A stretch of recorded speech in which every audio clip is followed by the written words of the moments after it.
درود بر شما.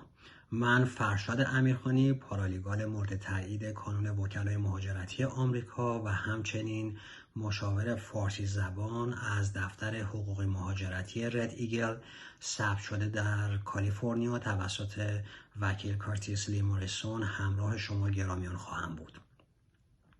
این ویدیو دعوت از ایرانیان برای شرکت جستن در یک شکایت گروهی است.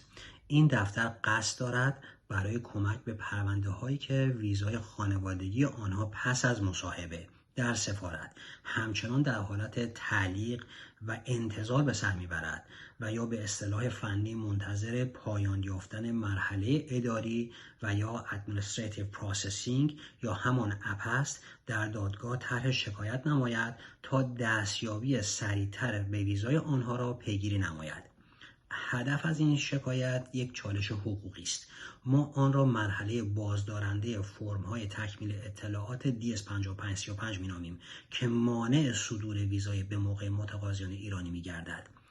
به روشنی پیرو دستورالعمل داده شده توسط کنگره آمریکا، وزارت امور خارجه موظف است و باید به متقاضیان ویزای مهاجرتی اجازه دهد تا بتوانند کلیه اطلاعات خود را پیش از مصاحبه ارائه دهند تا تأخیر و تعللی در روند تصمیم گیری افسران تصمیم گیرنده ایجاد نشده و متقاضیان در اسرع وقت به ویزای خود دستیابی پیدا نمایند.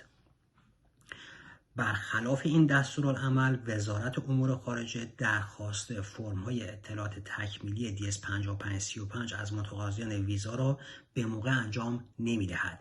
ما این روند غیرقانونی را که موجب تأخیر و تعلل غیر ضروری و آزاردهنده در صدور ویزا به متقاضیان ایرانی می‌گردد را به چالش خواهیم کشید تا چنین متقاضیانی به حق قانونی و ویزای به موقع خود دستیابی پیدا نمایند.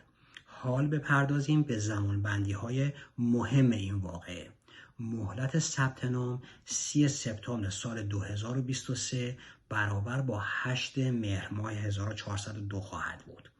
تاریخ ثبت شکایت در دادگاه 5 اکتبر سال 2023 برابر با 13 مهر ماه 1402 رقم خواهد خورد. محتویات این مشارکت گروهی و حقوقی شامل این موارد است. این شکایت در تاریخ 5 اکتبر سال 2023 برابر با 13 مهر ماه 1402 در دادگاه ثبت خواهد شد. متقاضیان ویزا که در انتظار غیر ضروری برای دریافت ویزا به سر میبرند در این پرونده شاکی پرونده خواهند بود.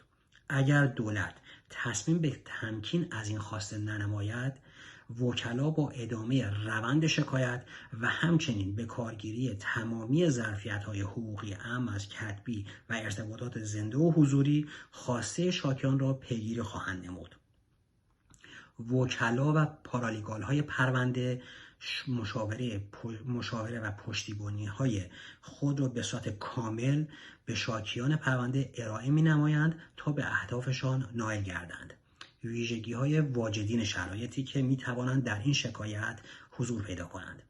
متقاضیان ویزایی که درخواست ویزای مهاجرتی خانوادگی ایشان توسط اداره مهاجرت و شهروندی آمریکا تایید شده باشد و ذی‌نفعان پرونده به مصاحبه رفته و از ایشان خواسته شده باشد تا فرم تکمیل اطلاعات DS5535 را پس از تکمیل ارائه نمایند.